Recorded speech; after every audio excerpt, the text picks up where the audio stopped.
Thanks. Morning, everyone.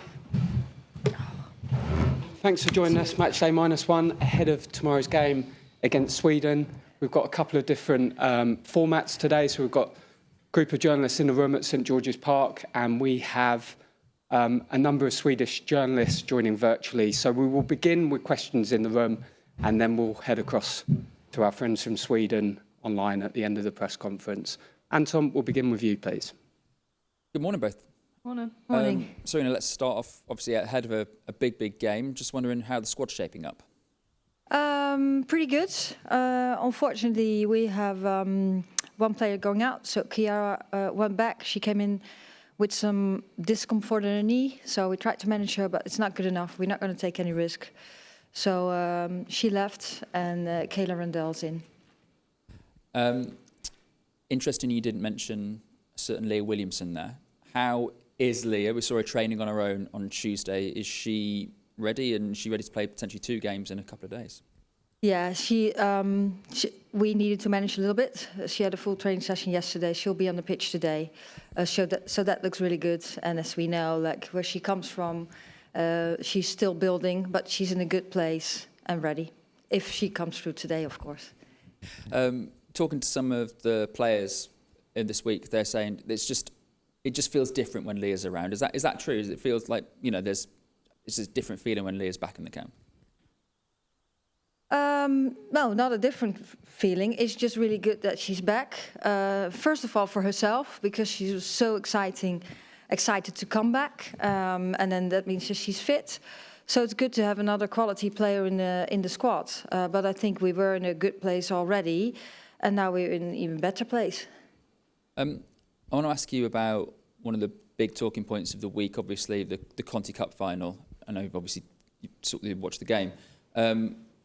What happened on the touchlines has kind of taken more attention than what happened on the pitch. So I'm just wondering what you thought about the coach's actions. And Emma talks about male aggression being a problem in the game. Is that something you share an opinion on? Well, first of all, of course, it was a great final. Very competitive, so that emotion goes up.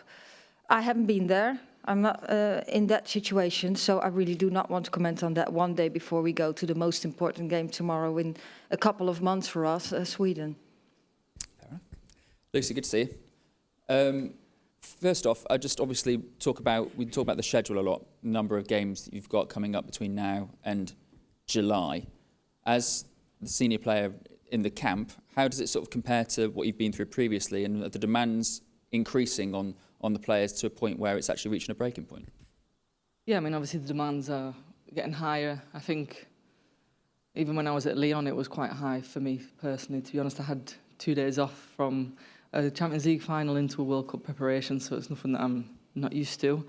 But I think as a player, all you can do is keep yourself prepared, keep rested and properly do the right things.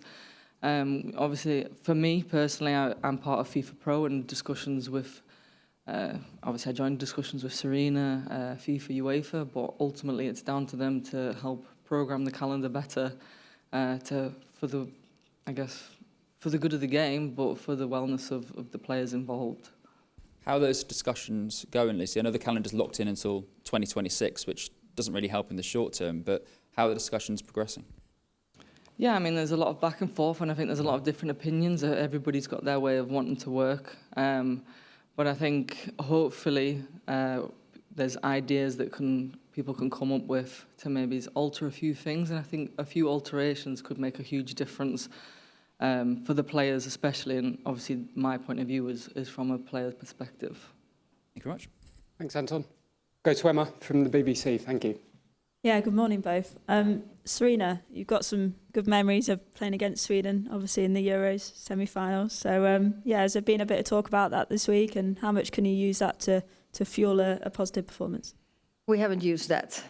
That was then, and that was a great moment. But we all move on. There have been lots of things happened in between that period, that time, and now, and we're in this new situation now. Of course, we know Sweden very well. They know us very well too. So we're preparing on what we have seen lately from them, and what we want to do and how we want to play. So that's basically what we're talking about. Yeah, you mentioned before to Anton that There's obviously a very, very important game for you tomorrow. Do you see this as something that you've been working towards ever since that kind of World Cup finals, almost to prepare for this moment? No, we've been, of course, after the World Cup final, we were preparing. We were playing the Nations League, and we have tried to qualify for the playoffs for the Olympics. From the moment in December that we knew we didn't qualify, which was hard anyway, with only 2 teams qualifying, excluding, of course, France, who's already qualified. We wanted to reset and get ready for the first game. Which one is now Sweden tomorrow, and we know that since the draw on the 5th, I think that was the 5th of March, and since then we're just really getting into Sweden, but also into Ireland, because you don't prepare that in just 2 days. We're preparing the team now for Sweden. We used the camp in February, which was really good to have a reset moment, getting ready, and focus fully on the qualifiers for the Euros. Yeah, Lucy, I know Sarina says there it hasn't been a conversation about the last time you played Sweden, but I know there's been lots of videos on social media of Alessia's goal, obviously the back heel, the iconic goal in that semi-final. Just wondered, for you guys as players, have you thought about that game, and obviously playing at Wembley as well, does it bring back those memories? Obviously, it brings back memories from the Euros. I don't think, like Sarina said, funny enough, I don't think we've been specifically talking about that game. But I do think there's a nice rivalry between ourselves and Sweden. Even, I know when I've been playing, even before Sarina was here, we've always had a good rivalry with them in tournaments. And they're a good team, a strong team, but we're very much focused on what they're like in the here and now. And yeah, the fact that we're at Wembley, I think that's something that we're really excited about. We want to get all the fans back, especially with, you know, the previous camp we were in Spain. Now we've got the opportunity to play in front of our fans against a good team. So we're very much focused on that game. And yeah, maybe the fans could kind of feel that moment of the Euros and think about those moments, and hopefully it gets them excited for what's going to happen tomorrow. Yeah, just finally, you could come up against your Barcelona teammate, Fridolina Rolfo. As a competitor, how exciting is it to potentially come up against a player of that quality? Yeah, it's exciting. Obviously, she had to have a surgery after the World Cup, but she's back now, fully fit, playing at Barcelona. And yeah, she's a player that I enjoy playing against in Barca training. She's strong, physical, powerful, and potentially could be a little rivalry on the pitch since in terms of our positioning, but we'll have to wait and see. All the best, thank you. Thanks, Emma. Just go to Kit, next to you. Hi, Sarina. Hi, Lucy. Sarina, after kind of how last year ended with the slightly disappointing Nations League campaign, is playing a top opponent like Sweden perhaps a chance to remind everyone just how good this England team is and that it is one of the best teams in the world? Yes, we've passed by that disappointment now, because we went on a camp in February and we played 2 games, and the team really showed that this is who we are and this is how we want to play, and really showed there was so much energy, and I think the quality of our games were really good too. But it were friendlies. We didn't really approach that friendlies, but it gave us the opportunity to play many players, to see where we're at as individuals, but also as a team, and how players are related to each other. But now it's for a qualifier, so yes, it's absolutely an opportunity for us to show again what we can do and how good we can play, and that's really what we want to do tomorrow. And with the captaincy, obviously, with Leah coming back, just where do we stand on that? What's the situation? Yeah, well, we have another training session. Leah's our team captain. That will not change, but we want to get through this training session first and then see what final decisions we make for tomorrow. Okay, so just she's the team captain, but does that mean there's a possibility that she could play but not be captain? Well, she could play. If she plays, she's the captain. We just want to get through this training session and see how she is and how the team is, and she needs that too in our environment from where she comes from. Yeah, thank you, that makes sense. And then I know you've talked about Sunday and the incident that happened at Molineux. Can I just check more generally, do you have any concerns about touchline behaviour among managers and especially male managers? Yeah, as I just said, like in general, not just this specific situation, in general, I think we are an example as coaches. I think we are all aware that we're an example for everyone who's watching, but also in society. Of course, when you're being watched a lot, it's good to have good behaviors.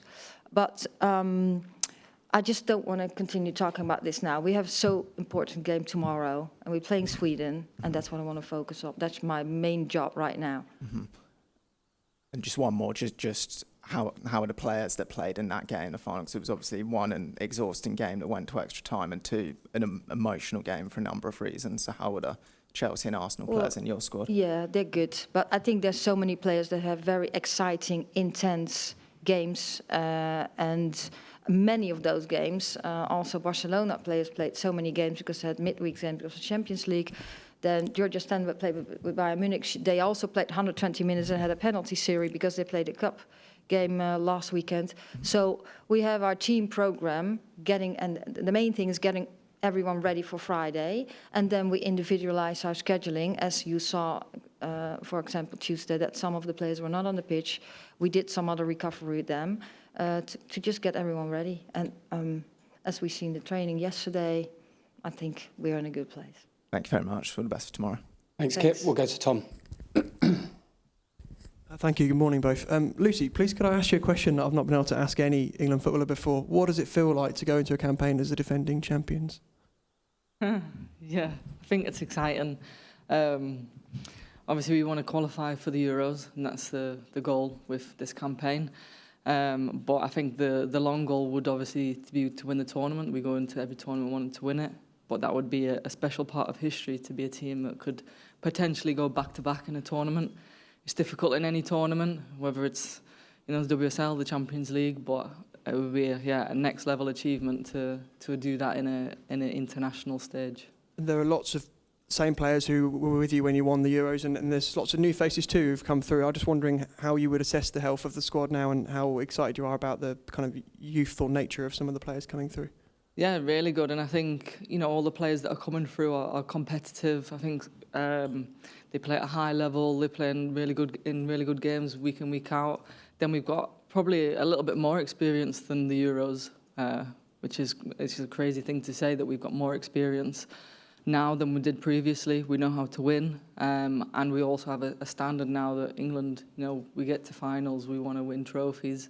And all the players who come through feel that, and they raise their game to that. So it's really exciting, but there's still a long way to go until that actual Euros comes around, and we've got 12 more months to keep improving and keep developing as individuals and as a team. And could I just follow up on one thing you mentioned to Anton about the talks around kind of the calendar and maybe those little alterations?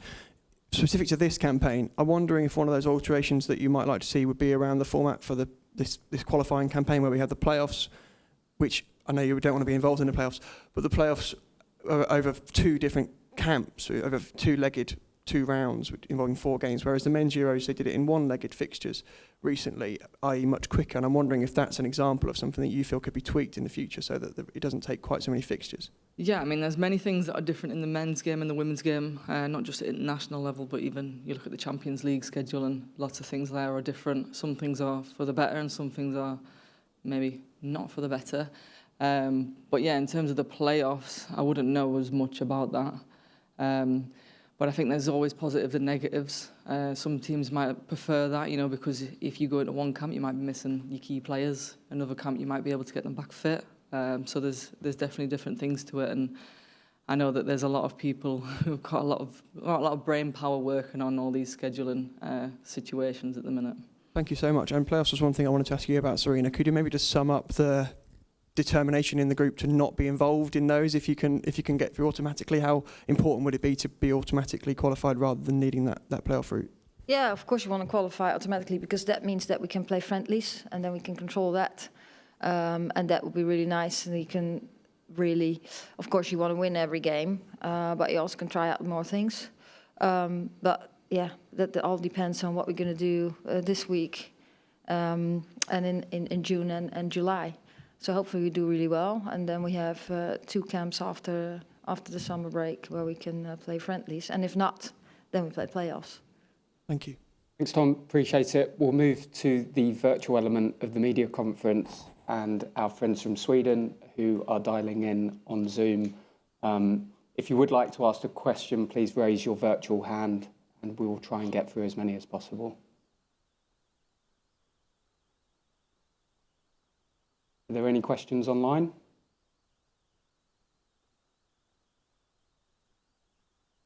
Okay, in which case we'll end it there. Thank you very much.